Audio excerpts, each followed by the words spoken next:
A $2 billion tower, 6 hours before the seismic retrofit goes live. Then, a janitor in graphite gray coveralls walked in, his 5-year-old daughter clutching a folded paper crane. The architect sneered. "This is a working model, not a coloring book. Get your child away from it." 6 hours later, the foundation cracked under every pier she had just approved. Eleanor Pollard had inherited her father's architecture firm 5 years ago. She arrived at the Cresthaven lobby at 6:18 with her project lead and her press attaché beside her, expecting only the kind of small ceremony money paid for. Then she saw him at the lobby model, a man in graphite gray coveralls, a docent's pencil in his hand, the tip resting on the base of Pier 14, his daughter beside him, a paper crane in her fingers. She crossed the lobby in 19 strides. She did not call out, she did not signal, she simply arrived. In front of her project lead, her press attaché, and 2 members of the structural review board, she ended his employment. He did not argue. He did not raise his voice. He did not mention that he had drawn that pier himself 22 years ago on the 7th floor of the building they were now standing inside. He took his daughter's hand and walked out through the service door. What no one in that lobby knew was that the man she had just fired was the only person alive who could keep her tower standing past midnight. Stay with this one. It earns it. To understand what cracked at 12:18 that night, you have to go back to the lobby of Cresthaven Tower at 6:14 in the morning. The building was 48 stories of polished concrete and graphite-tinted glass. It sat on the corner of Bowman and 8th in the downtown district, and on every architectural register in the country, it was listed as the work of Pollard and Vance, completed 22 years prior. The Vance on the second half of that name had not been mentioned in firm literature for 19 years. The reasons were not in any press release. The reasons were filed instead in a sealed memorandum in the Structural Review archives, and in a single line on the original calculations sheet that someone had drawn through with a black marker before the project went to permit. The man who had drawn that line was named Hugo Pollard. He had died in 2018. His daughter Eleanor had inherited the firm the year after. She did not know about the memorandum. She did not know about the line through the calculations. She only knew that the tower her father had built was the cornerstone of her portfolio, and that the seismic retrofit that would be activated tonight was going to be the centerpiece of her TED Talk in November. The man in the graphite coveralls was named Silas Vance. He was 51 years old, broad in the shoulders, with the particular quiet of a man who had spent a long time learning not to be noticed. His hair was the color of pencil lead, cut short. His hands were calloused from 22 years of holding a mop handle and 22 years before that of holding a drafting pencil. He had a small white scar across the knuckle of his right index finger from a compass point that had slipped during his second year at MIT. The scar was older than his daughter. He punched in every morning at 5:50. He swept the lobby. He waxed the service floors. He emptied the trash bins in the north stairwell and the south stairwell and the parking garage. He did not look at the lobby model when he walked past it. He had taught himself not to look at it. He had taught himself the same way a man teaches himself not to look at a photograph of someone he has buried. His daughter's name was Wren. She was 5 years old. She had her mother's eyes, which were a soft brown, and her father's silence, which she had inherited the way some children inherit a piano they cannot yet play. She carried a paper crane everywhere she went. The crane was folded from a piece of pale gray hospital paper, and it had begun to soften at the edges from being held too many times. Her mother, Hannah, had folded it for her in the oncology ward at St. Bridget's Hospice, 4 blocks north of Cresthaven Tower, in the last week of her life. Hannah had been a high school librarian. She had been 38 years old. The leukemia had been diagnosed in March and had taken her by July. That had been 3 years ago, and Wren was small enough then that she remembered her mother the way a person remembers a song from a room they had walked through as a child. She remembered the folding of the crane. She did not remember much else. and the crane, accordingly, was the only object she would not be separated from. Silas took the janitorial job at Cresthaven for one reason only, and the reason was 4 blocks long. St. Bridget's was 4 blocks north. The walk from Cresthaven's service door to the bench where Hannah had sat in the courtyard during chemotherapy was exactly 9 minutes, even in winter. He had not been able to leave the bench. He had not been able to leave the courtyard. He had not been able to leave the 4 blocks. The building he had designed at 29 had become the only building he could stand to enter, because every morning when he passed St. Bridget's on his way to work, he could nod at the courtyard, and every evening on his way home, he could nod at it again. The child care arrangement was simple. A retired neighbor named Margaret Sloan, who had been an obstetrics nurse for 40 years, picked Wren up from kindergarten at 3 and kept her until Silas got off shift at 6. Margaret refused payment. Margaret had been Hannah's friend. The lobby model was the centerpiece of Eleanor Pollard's brand. It sat on a circular oak plinth at the center of the entryway, lit from above by recessed daylight bulbs that were calibrated to match the actual sky outside. The model was a 1:150 scale rendering of Cresthaven Tower in cast acrylic, with the foundation piers visible in cutaway through a graphite-tinted lower section. There were 16 piers in total, each labeled with a small brass plate on the plinth, Pier 1 through Pier 16. The model had been built to demonstrate the new seismic retrofit, which was a system of carbon fiber load redistribution sleeves that wrapped each pier and transferred lateral force from the building's mass into a series of reinforced footings beneath the parking garage. The retrofit was a $140 million contract. It was scheduled to be activated electronically at 6 o'clock that evening at a ribbon cutting attended by the mayor, the building's insurance carrier, and 2 members of the city council. At 6:14 that morning, Silas was sweeping the marble around the oak plinth. He did not, ordinarily, look at the model. He had taught himself this. But Wren was with him. Margaret Sloan had broken her ankle on Tuesday. There was no one to keep Wren that morning, and the shift could not be missed, because Silas had used 3 of his 5 allotted sick days during Hannah's final week, and his supervisor had a long memory.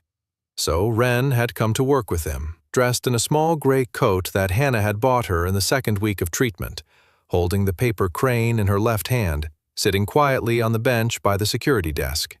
Silas had been sweeping. Wren had been watching.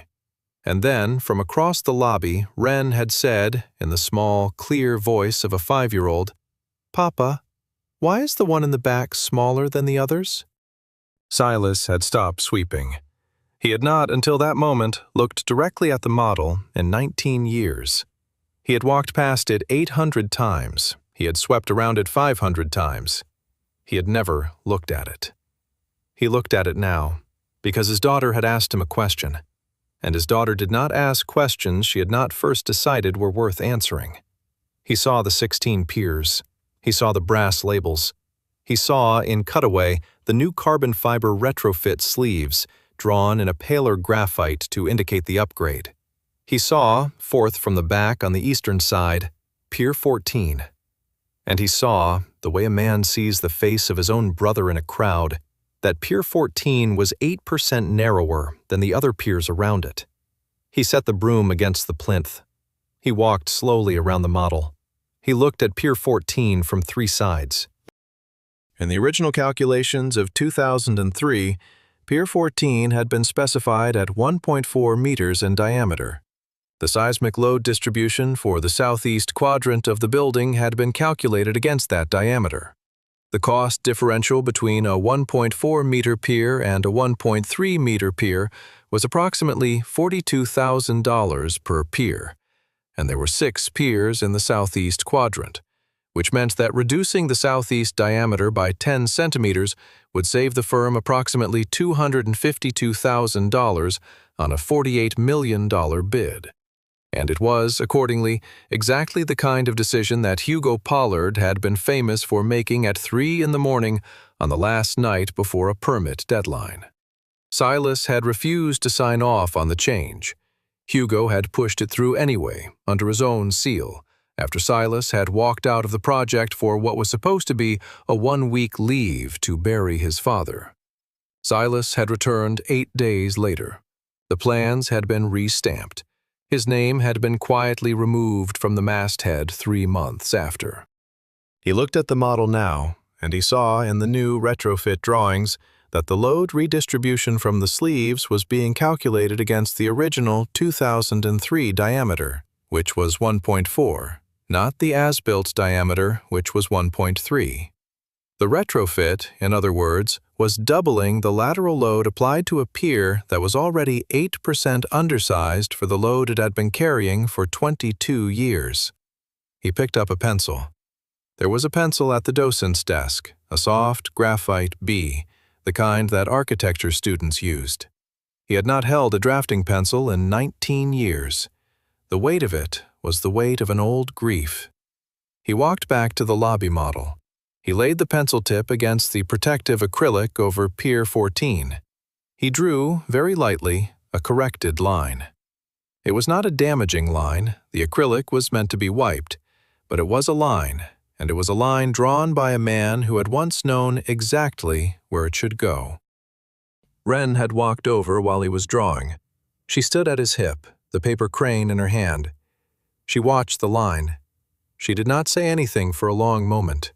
Then she said, "Is the building sick, Papa?" Silas looked down at her. He thought about what to say. He thought about Hannah, who had spent 6 months in a building 4 blocks away, sick in a way that no one could pencil correct. He thought about how to explain to a 5-year-old that buildings were sick in different ways than people. He could not find the words, so he said, "It has a sore spot, little one. Right here." He pointed at the line he had drawn. The doctors didn't notice it. Wren considered this with the gravity that small children bring to grown-up questions. She nodded once. She put the paper crane on the plinth beside the brass label that said Pier 14. She said, "He can sit with it." The lobby's revolving door turned at 6:18. Eleanor Pollard stepped through it in a charcoal wool coat, the same shade as the model's tinted base. Her project lead was a man named Devin Halsey, 34, in a tailored navy suit. Her press attaché was a woman named Priya Khan, holding a slim leather folio with the day's schedule. Eleanor was 36 years old. She had been on the cover of Architectural Digest in March. She had given a TED Talk in October on what she called the inheritance of stone, which was a phrase her speechwriter had given her and which had since appeared in 2 trade publications.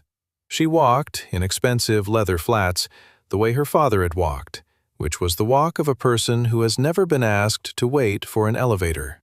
She saw the man at the model. She saw the pencil. She saw the line over Pier 14. She did not see the daughter at first, because the daughter was small and on the far side of the plinth. Devin Halsey saw the line over Pier 14 and made a small sound through his teeth.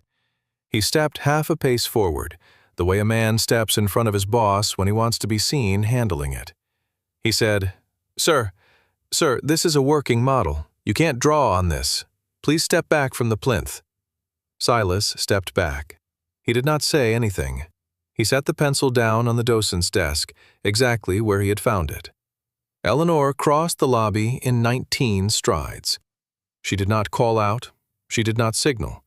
She simply arrived, the way she arrived everywhere, which was as if the room had been waiting for her. She looked at the line on the acrylic. She looked at the man in the graphite coveralls. She looked, finally, at the very small girl standing at his hip with a paper crane on the plinth beside the brass plate. Her face, which had been composed, became composed in a different and more specific way. "This is a working model, not a coloring book," Eleanor said. "Get your child away from it." She said it the way a person says a sentence she has rehearsed for cameras she did not realize were not there. Her voice was quiet. It carried. The 2 members of the Structural Review Board, who had walked in behind her to set up for the ribbon cutting, both turned their heads. Priya Khan, who had been about to open the folio, paused with her hand on the cover. Devin Halsey looked at his shoes. Silas did not look at Eleanor. He looked at his daughter.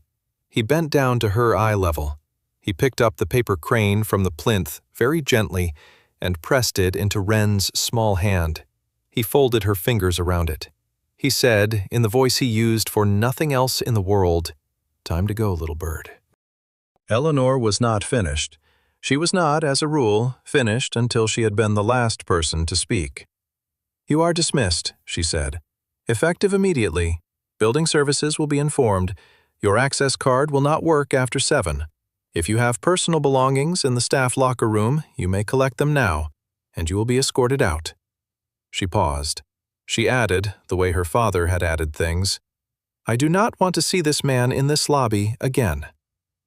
Silas straightened. He did not look at Eleanor. He did not look at Devon Halsey. He did not look at the 2 members of the Structural Review Board who were now openly watching. He looked at the lobby model one more time. He looked at Pier 14. He looked at the pale graphite line he had drawn over it. He took his daughter's hand. He walked, without hurry, toward the service door. At the service door, he paused. He turned, halfway. He did not raise his voice. He spoke just loud enough that the 2 members of the Structural Review Board could hear him.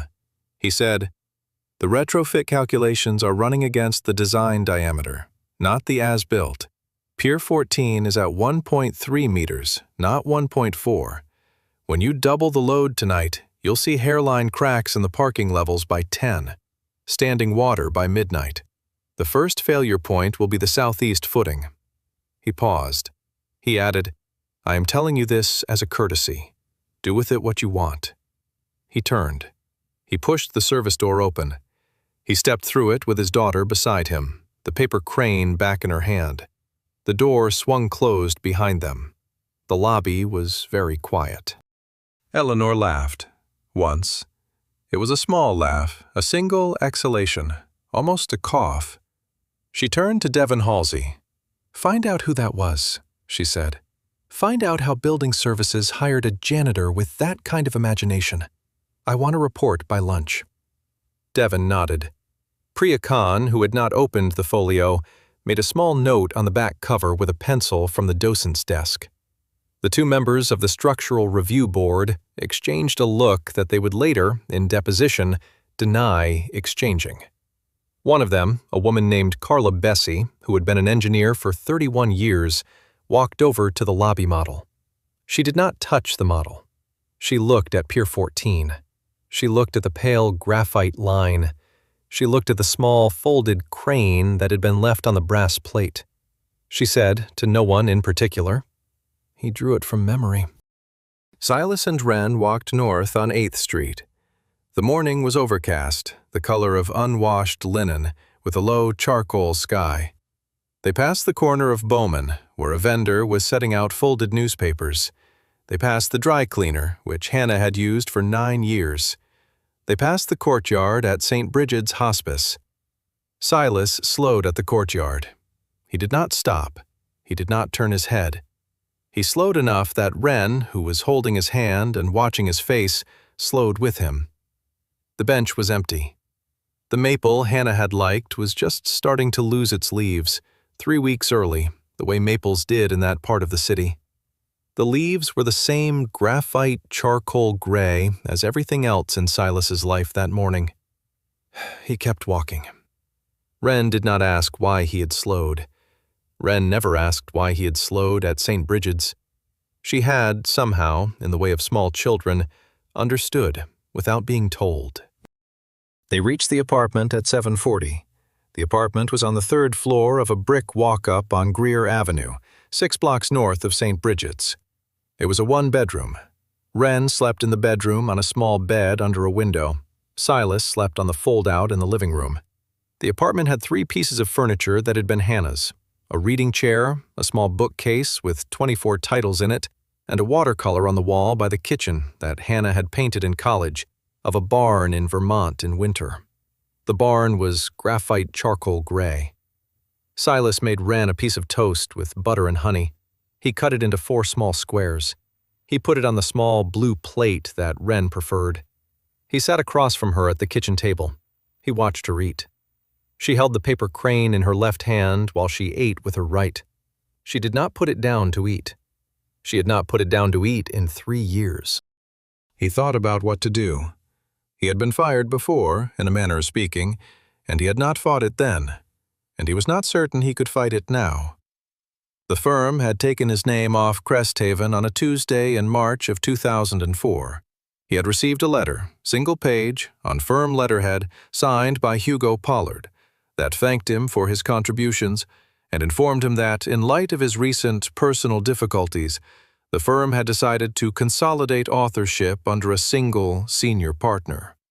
The personal difficulties referred to the death of Silas's father, which had been a stroke, suddenly, on a Tuesday. Silas had not contested the letter. He had not contested the restamping of the plans. He had not contested anything. He had taken a small severance, which she had spent on Hannah's first round of fertility treatments 2 years later, which had given them Wren 4 years after that, which had given Wren the only year of her life with 2 parents. He had reasons for not fighting then. The first reason was that Hannah had not wanted him to. Hannah had grown up in a household with a father who fought everything, and she had said to him, sitting at the same kitchen table they were now eating breakfast at, "Silas, the building is going to stand. You did the math right. They'll never get a permit to do anything worse to it. Let them have the name. Don't let them have you." The second reason was that he had not, in fact, been wrong about Hugo Pollard. Hugo had pushed the change through, and Hugo had been very careful about how he had done it, and contesting the restamping would have meant a years-long civil action against a man who had 3 former state senators on his board. The third reason was that Silas was tired. He had buried his father on a Tuesday, and he had come back to the office on a Wednesday, and he had been told that his name was being removed. And he had simply, in the manner of a man who has run out of arguments, stopped arguing. He had taken work, eventually, where it was offered, which was facilities maintenance, which was where men with engineering degrees went when they did not want to engineer anymore. He had worked at 3 different buildings in 4 years. He had taken the Cresthaven shift in 2015, when the previous custodian had retired, and he had taken it because St. Bridget's was 4 blocks north, and Hannah had just begun what they were not yet calling a relapse. He had told no one at the building who he was. He had told no one at St. Bridget's who he was. He had told Hannah, eventually, that he had taken the job, and Hannah had looked at him with the same patience she had brought to 26 years of marriage, and she had said, "Of course you did, Silas. You wanted to be close." He had been close. He had been close enough to walk to her bench on his lunch break. He had been close enough to be the second person, after the chaplain, to know she was gone. At 8:15, the phone rang. The phone was a landline. Silas kept it because Margaret Sloane preferred it, and because the school nurse preferred it. The voice on the other end was a woman, professional, with the careful cadence of someone reading from a script.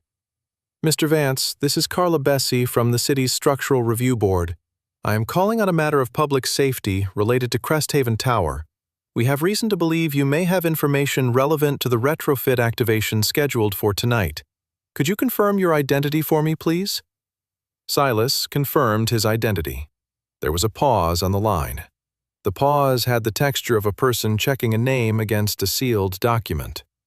Then Carla Bessie said, in a different and more specific voice, "Mr. Vance, are you the same Silas Vance who is listed as co-architect of record on the original Cresthaven permit filing from August 2003? Silas said yes. He hung up. He stood at the kitchen counter for a moment with his hand on the phone. The watercolor of the barn was on the wall in front of him, the graphite gray barn. He looked at it. He thought about the day Hannah had painted it, which was the autumn of 1999, in a small studio at the University of Vermont. She had been 23. He had been 27. He had driven up from Boston on a Friday with 2 bottles of cheap red wine and a sketch pad, and they had spent the weekend in a barn that was not actually gray, but which she had painted gray because the light that weekend had been gray. The way the light was gray now, 26 years and 1 funeral later. He had carried the watercolor through 4 apartments. It had been the last thing he had taken off the wall when they moved out of the house in Cambridge after she got sick. It had been the first thing he had hung in this apartment. Wren had asked him once why the barn was gray. He had told her, "Because your mother saw it that way." The phone rang again at 9:20. Carla Bessie again. The Structural Review Board had pulled the original permit filing. The board had cross-referenced the as-built survey from 2004. The board had reviewed the retrofit calculations that had been submitted by Pollard Architects in March. The board had a problem. The problem was the same problem that Silas had drawn a pencil line over at 6:15 that morning. The problem was Pier 14. The retrofit could not be activated at 6 this evening without restamping the plans, and the plans could not be restamped without the consent of the original designer of record. And the original designer of record, by the language of 2003's permitting statute, was the most senior named architect who had not subsequently filed a written withdrawal. Hugo Pollard had filed a withdrawal in 2020 on his retirement. Silas Vance had not. Silas Vance was the designer of record. The ribbon cutting could not, legally, proceed without him. He walked Wren to school at 9:50. The kindergarten was at St. Mary's, 12 blocks east. They took the slow route, the one that did not pass St. Bridget's, because Wren preferred the slow route on overcast days. The slow route went past a small park where there was a stone bench and a hawthorn tree. Wren liked the hawthorn tree because the berries in October were the color of her mother's coral lipstick. She told Silas every time they passed the hawthorn, "The berries are Mama's color." Silas said every time, "They are, little one." They walked. The paper crane was in her left hand, her right hand was in his. They reached the kindergarten gate at 10:02. Mrs. Aldana, the morning teacher, was at the gate. She raised her eyebrows at Silas, because Silas usually dropped Wren at 8:30. Silas said only, "Late start today." Mrs. Aldana, who had buried her own husband 3 years ago, nodded without asking. At 11:15, the buzzer on Silas's apartment door rang. Silas looked through the peephole.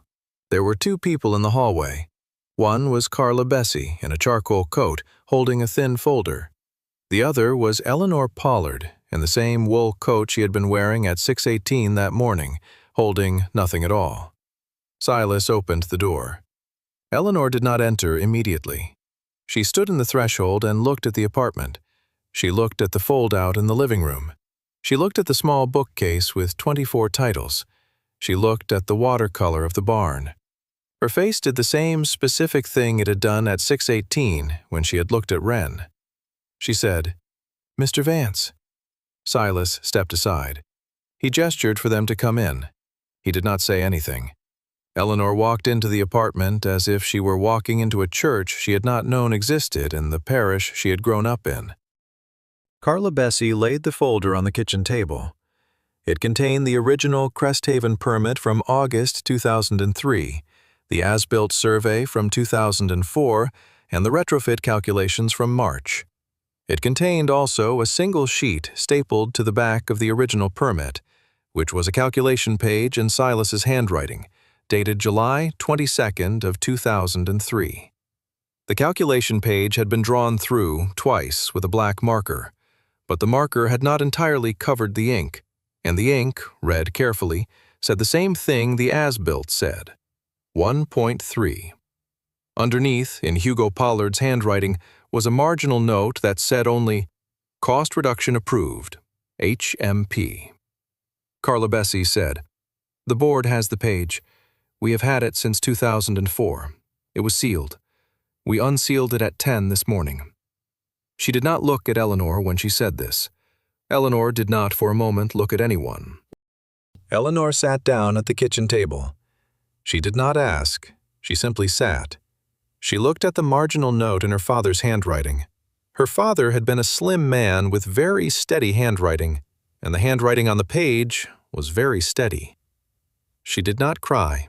She did not, in the way of women who have been trained for cameras, allow her face to move.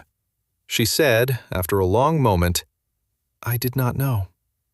Silas, who was standing at the kitchen counter, said, I believe you. Eleanor said, He told me the firm built it. He told me the firm built it. Silas said, The firm did build it. I worked there. Eleanor said, He told me you left because of your father. Silas said, I left because I buried my father. He removed my name because I would not sign the change. Eleanor was quiet for a long time after that. Carla Bessie, who had professional courtesies to honor, stepped out to the hallway to make a phone call. She closed the door very gently.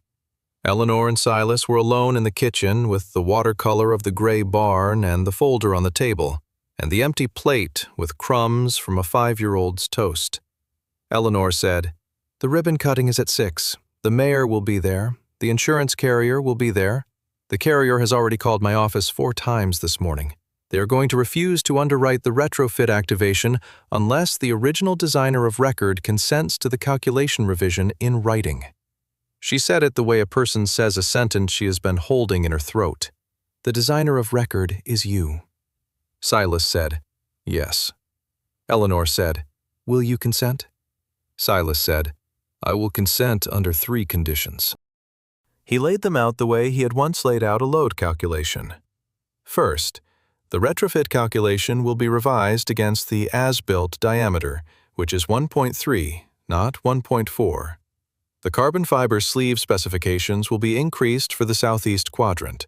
I will review the revision myself before stamping. Second, Pier 14 will be physically inspected today before the activation. Hairline cracks may already have begun under the static load. If they have, the activation will be postponed. Third, he paused. He set his hand flat on the table, the way Hannah had used to set her hand flat on the table when she was about to say something she did not want to argue. Third, the original calculation page in your father's marginalia will be entered into the public record at the Structural Review Board. Not to embarrass him, he is dead. To clear the name of the man who drew it, which was me. Eleanor nodded once. She said, All 3. Agreed. At 12:18, while Eleanor was on the phone in the hallway with the carrier and Silas was reviewing the revised calculations at the kitchen table in pencil, the call came in from the building. The southeast footing in the parking garage had developed 2 hairline cracks during the morning's pre-activation load test. The cracks were 3 inches and 4 inches respectively, running diagonal to the pier face. They were small. They were within tolerance for a static load. They would not be within tolerance once the carbon fiber sleeves doubled the lateral load at 6. Silas read the report. He looked at Eleanor, who was standing in the doorway between the kitchen and the hallway, her phone at her ear. He said, simply, Postpone the activation. We have time. We do not have any to spare. Eleanor relayed this into the phone. The voice on the other end did not argue. The activation was postponed at 12:22. By 4 in the afternoon, the press attaché Priya Khan had drafted a statement explaining that the activation had been postponed due to a pretest anomaly in the southeast quadrant, which would be addressed through a calculation revision overseen by the project's original designer of record.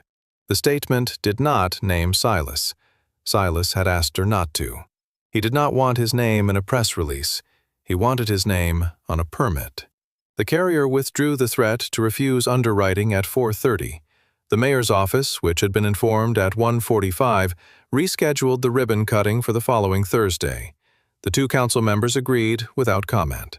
The retrofit calculations were re-stamped at 5:15 on a kitchen table in a brick walk-up on Greer Avenue by a 51-year-old man in graphite gray coveralls who had not, until that morning, held a drafting pencil in 19 years. Carla Bessie witnessed the stamp. She drove the documents back to the city office herself. Eleanor stayed after Carla left. She sat at the kitchen table for a long time, looking at the watercolor of the barn. She said, "He never mentioned you." Silas said, "No." Eleanor said, "I gave a TED Talk on inheritance. I called it The Inheritance of Stone. I talked about him. I never knew there was a memo in the archive." Silas said nothing. There was nothing useful to say. Eleanor said, "There is a position. Director of Structural Integrity. The firm has needed one for 9 years. The pay is what it should have been." Silas considered this for a long moment. He said, "I have a condition." Eleanor said, "Tell me." He said, "I pick up my daughter at 3, every day.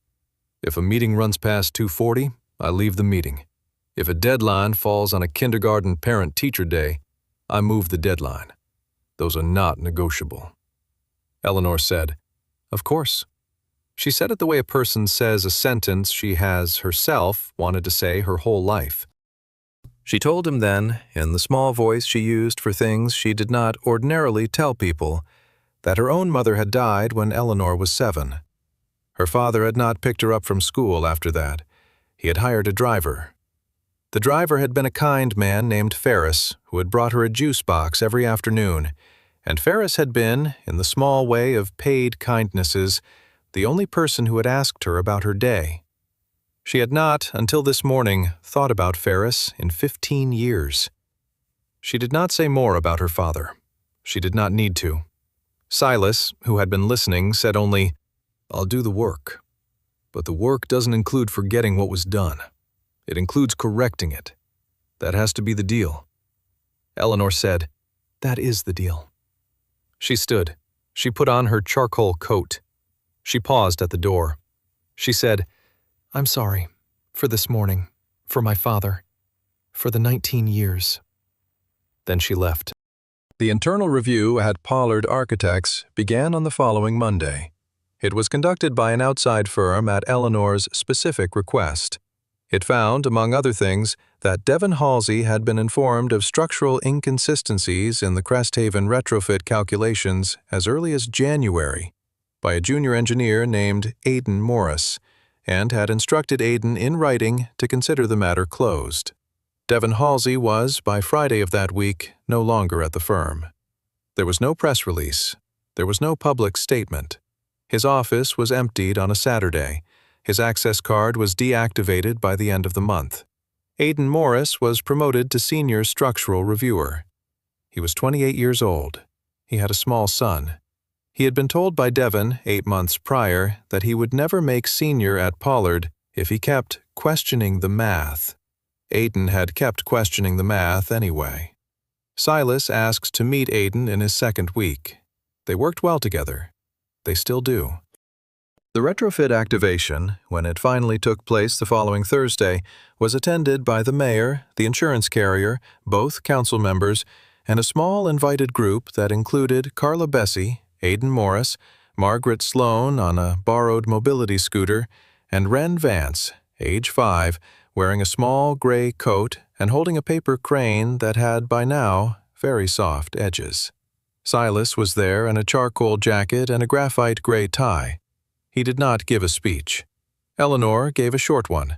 She thanked the Structural Review Board. She thanked the carrier. She thanked the original designer of record by name, which was the first time that name had been spoken publicly in connection with Cresthaven Tower in 21 years and 4 months. There was applause. Silas did not look up during the applause. He looked at his daughter, who was standing at his hip, holding the crane. Wren looked up at him. She did not smile. She nodded. It was a 5-year-old's nod, but it was the only one in the room he was waiting for. He picked up Wren from kindergarten that following afternoon, the way he picked her up every afternoon. The kindergarten was at St. Mary's, 12 blocks east of the apartment. He was there at 2:58, which was the time Margaret Sloan had taught him to be there, which was 2 minutes early. Wren came out at 3:01. She was holding a piece of paper with a drawing on it, in graphite pencil, of a tall, gray building with a small bird sitting on the top floor. The bird had been colored in carefully. The building had not. She said, "Papa, is the building better?" Silas crouched. He took the drawing. He looked at it for a long moment. He looked at the small bird on the top floor. He looked at the careful pencil lines of the building.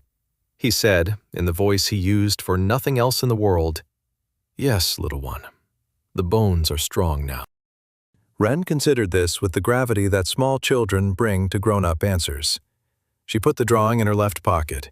She took the paper crane out of her right pocket, where she had been keeping it during recess. She unfolded the crane very carefully, with the precision of someone who had been watching her mother fold things since she was old enough to watch. The crane became a small, flat piece of pale gray hospital paper. There was, on the inside of one of the folds, a sentence in Hannah's handwriting that Silas had never seen, because the crane had been folded before he had been given it, and Wren had never offered to unfold it. The sentence said, "For my Wren, tell Papa the bones are strong." She did not, of course, read the sentence. She could not read cursive yet. She refolded the crane, slowly, exactly the way Hannah had folded it. She tucked it into Silas's shirt pocket, over his heart. They walked together to the bus stop on the corner of Greer and 8th. The sky was overcast, the color of unwashed linen. The maple at St. Bridget's was 6 blocks south of them, just starting to lose its leaves. The leaves were graphite charcoal gray. Wren held her father's hand. The paper crane sat in his shirt pocket, against his heart, where Hannah had told her, in a sentence Silas would not read for another 4 years, to put it. They reached the bus stop. They waited. The bus came at 4:18. They got on. They sat near the front. Silas looked out the window. Wren looked at her father. She said, very quietly, "Papa." He said, "Yes, little one." She said, "I am proud of you." The bus pulled away from the curb. The graphite gray afternoon went on around them. Silas did not, for the rest of the ride home, trust himself to speak.